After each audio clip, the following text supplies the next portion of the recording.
ಮೈಸೂರಿನಲ್ಲಿ ಯದುವೀರ್ ಒಡೆಯರ್ ಕುಟುಂಬ ಸಮೇತರಾಗಿ ಬಂದು ತಮ್ಮ ಹಕ್ಕನ್ನ ಚಲಾಯಿಸಿದ್ದಾರೆ. ಮೈಸೂರು ಕೊಡಗು ಬಿಜೆಪಿ ಅಭ್ಯರ್ಥಿ ಕೂಡ ಯದುವೀರ್ ಒಡೆಯರ್ ಮತದಾನಕ್ಕೂ ಮುನ್ನ ಚಾಮುಂಡಿ ಬೆಟ್ಟಕ್ಕೆ ಭೇಟಿ ನೀಡಿದ್ರು, ವಿಶೇಷ ಪೂಜೆಯನ್ನ ಸಲ್ಲಿಸಿದ್ರು. ಆನಂತರ ಬಂದು ಮತದಾನವನ್ನ ಮಾಡಿದ್ದಾರೆ. ಕುಟುಂಬ ಸಮೇತರಾಗಿ ಬಂದು ಮತದಾನ ಮಾಡಿದ್ದಾರೆ. ಮಹಾರಾಜ ಯದುವೀರ್ ಒಡೆಯರ್ ಮತ್ತು ಅವರ ಪತ್ನಿ ತ್ರಿಷಿಕಾ ಕುಮಾರಿ ತಮ್ಮ ಹಕ್ಕನ್ನ ಚಲಾಯಿಸಿದ್ದಾರೆ.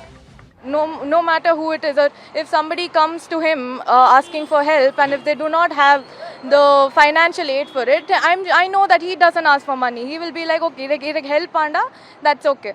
So I would say more than my father standing, I know that he is the deserving candidate who is standing. Yeah.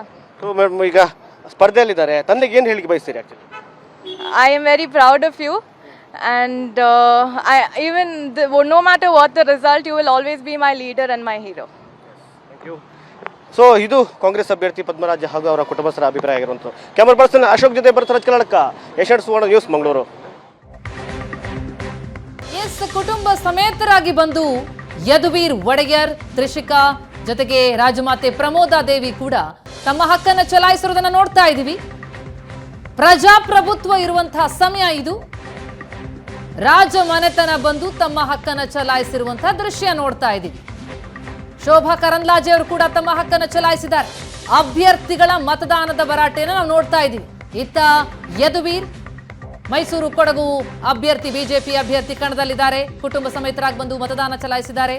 Shobha Karandlaje Bengaluru ಉತ್ತರದಿಂದ ಕಣದಲ್ಲಿದ್ದಾರೆ. ಬಿಜೆಪಿಯಿಂದ ತಮ್ಮ ಹಕ್ಕನ್ನು ಚಲಾಯಿಸಿದ್ದಾರೆ. ಬೆಳಗಿನಿಂದಲೇ ಬಿರುಸಿನ ಮತದಾನ ಆಗ್ತಾ ಇದೆ. ಇದೇ ಬಿರುಸು ಮುಂದುವರಿಬೇಕಾಗಿದೆ. ಇನ್ನಷ್ಟು ಸಂಖ್ಯೆಯಲ್ಲಿ ಜನ ಬಂದು ತಮ್ಮ ಹಕ್ಕನ್ನು ಚಲಾಯಿಸಬೇಕಾಗಿದೆ. ಒಟ್ಟು 2,88,19,342 ಮಂದಿ ಮತದಾರರಿದ್ದಾರೆ. ಎಲ್ಲರೂ ಬಂದು ತಮ್ಮ ಹಕ್ಕನ್ನು ಚಲಾಯಿಸಬೇಕಾಗಿದೆ. ಯದುವೀರ್, ರಾಜಮಾತೆ ಪ್ರಮೋದಾ ದೇವಿ, ತ್ರಿಷಿಕಾ ತಮ್ಮ ಹಕ್ಕನ್ನು ಚಲಾಯಿಸ್ತಾರೆ. ಹಾಗೆ ಗಮನಿಸ್ತಾ ಇದೀವಿ, ಸಾಕಷ್ಟು ಜನ ವೀಲ್ ಚೇರ್ ನಲ್ಲಿ ಬಂದು ಕೂಡ ತಮ್ಮ ಹಕ್ಕನ್ನು ಚಲಾಯಿಸ್ತಾ ಇದ್ದಾರೆ. ಯಾವುದೇ ನೆಪ ಹೇಳ್ತಾ ಇಲ್ಲ. ವೃದ್ಧರು ತಮ್ಮ ಹಕ್ಕನ್ನು ಚಲಾಯಿಸೋದಕ್ಕೆ, ತಮ್ಮ ಜವಾಬ್ದಾರಿಯನ್ನ ಮೆರೆಯೋದಕ್ಕೆ ಮುಂದಾಗ್ತಾ ಇದ್ದಾರೆ. ಮಹಾ ಮತದಾನ, ಮಹಾ ಉತ್ಸಾಹ ನೋಡ್ತಾ ಇದ್ದೀವಿ ನಾವು ವೃದ್ಧರಲ್ಲಿ.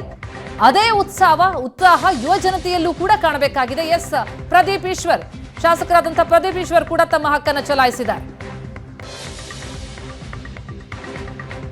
ಬೆಳಗಿನಿಂದಲೂ ಕೂಡ ಬಿರುಸಿನ ಮತದಾನ ಆಗ್ತಾ ಇದೆ.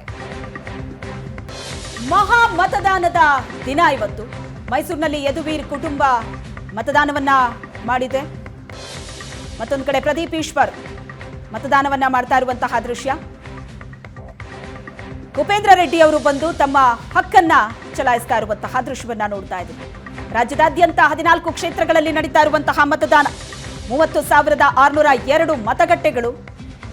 ಆ ಮತಗಟ್ಟೆಗಳಲ್ಲಿ ಬೆಳಗ್ಗೆಯಿಂದ ಮತದಾನ ಬಿರುಸಿನಿಂದ ನಡೆದಿದೆ. ಯದುವೀರ್ ಕುಟುಂಬ ಮೈಸೂರಿನಲ್ಲಿ ಮತವನ್ನ ಹಾಕಿದ್ರು. ಮತದಾನ ಮಾಡೋದಕ್ಕೂ ಮೊದಲು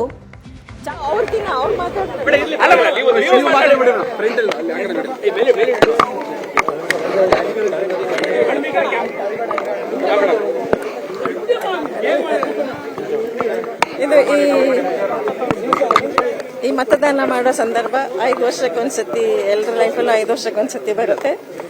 ಇದು ನಮ್ದು ಬಾಕಿ ಕರ್ತವ್ಯ ಜೊತೆ ಈ ಮತದಾನ ಮಾಡೋದಕ್ಕೂ ಕೂಡ ನಮ್ಮ ಕರ್ತವ್ಯ ಅಂತ ಈ ಸಂದರ್ಭದಲ್ಲಿ ನಾನು ನಿಮ್ಮೆಲ್ಲರೂ ಬಂದು ನಮ್ಮ ಕೆಲಸ ಏನೇನಿರುತ್ತೋ ಅದ್ರ ಜೊತೆಗೆ ಇದು ನಿಮ್ಮ ಕರ್ತವ್ಯ, ಇದು ನಿಮ್ಮ ಕೆಲಸ ಅಂತ ತಿಳ್ಕೊಂಡು ಎಲ್ಲರೂ ಬಂದು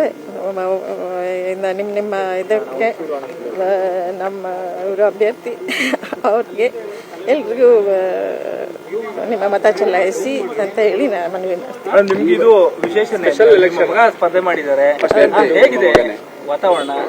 ಅದ್ರ ಬಗ್ಗೆ ಎಲ್ಲ ಮಾತಾಡಿದ್ರೆ ಅದ್ರ ಬಗ್ಗೆ ಮಾತಾಡಕ್ ಅಲ್ಲ, ಇದು ನಿಮ್ಗೆ ಗೊತ್ತಿರೋ ಹಂಗೆ ಇದು ಹೊಸದಿಲ್ಲ. ಆದರೆ ಈಗ ತುಂಬ ವರ್ಷ ಆಗಿದ್ದರಿಂದ ನಾನು ಹೊರಗಡೆ ಬಂದಿರಲಿಲ್ಲ, ಮತದಾನಕ್ಕೋಸ್ಕರ ಹೊರಗಡೆ ಬಂದಿರಲಿಲ್ಲ. ಅದು ಬಿಟ್ಬಿಟ್ಟಿದ್ದೀನಿ ನಾನು.